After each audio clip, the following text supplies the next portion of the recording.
প্রচুর পরিমাণে হেরোইন সহ দুই ব্যক্তি গ্রেপ্তার। মুর্শিদাবাদের ফারাক্কায় গোপন সূত্রে খবর পেয়ে জঙ্গিপুর পুলিশ জেলার ফারাক্কা থানার পুলিশ ফারাক্কা 12 নম্বর জাতীয় সড়কে নাকা চেকিংয়ের সময় এলাকায় এক ব্যক্তি ও এক মহিলাকে সোমবার বিকেলে বিপুল পরিমাণ ব্রাউন সুগার সহ গ্রেপ্তার করে।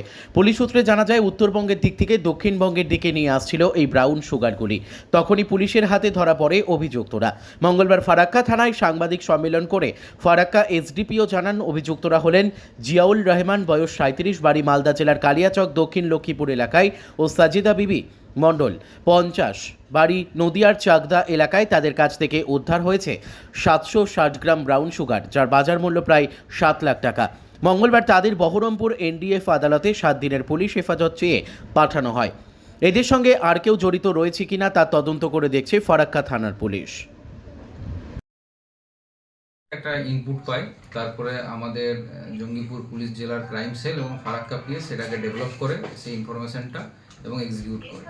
সেই ইনফরমেশনের ভিত্তিতে গতকাল বিকেলে আমরা দুজনকে অ্যাপ্রিহেন্ড করি। তারা মালদার দিক থেকে আসছিল। তার মধ্যে একজন হলো মোহাম্মদ জিয়াউর রহমান, বাড়ি হচ্ছে কালিয়াচক, এবং সাজেদা বিবি মণ্ডল, বাড়ি হচ্ছে চাকদা নদিয়া। তো এদেরকে অ্যাপ্রিহেন্ড করি। তারপরে এদের কাছে সার্চ করার পর টোটাল 760 গ্রাম ব্রাউন সুগার আমরা পাই এবং তাদেরকে অ্যারেস্ট করা হয় এবং স্পেসিফিক কেস স্টার্ট করা হয়েছে। কোথা থেকে স্যার করা হয়েছে? আমাদের যে ফারাক্কা ব্যারেজের পরে যে নাকা পয়েন্ট আছে, সে নাকা পয়েন্টের কাছ থেকে। কখন করা হয়েছিল স্যার? কালকে বিকেলে। তার সে জঙ্গি পাঠাচ্ছেন না, তো এনডিপিএস কোর্ট বহরমপুর যাবে। কতদিনের রিমান্ড? হ্যাঁ, রিমান্ড চেয়েছি। কতদিনের স্যার? 7 দিন। স্যার এদের পিছনে আমরা তদন্ত করে দেখছি যে কোথা থেকে মালটা নিয়ে এসেছিল এবং কোথায় ডেলিভারি করছে, এটা পুরোটাই আমরা তদন্ত করছি। 760 গ্রাম, মোটামুটি 7 লাখ টাকা। ঠিক আছে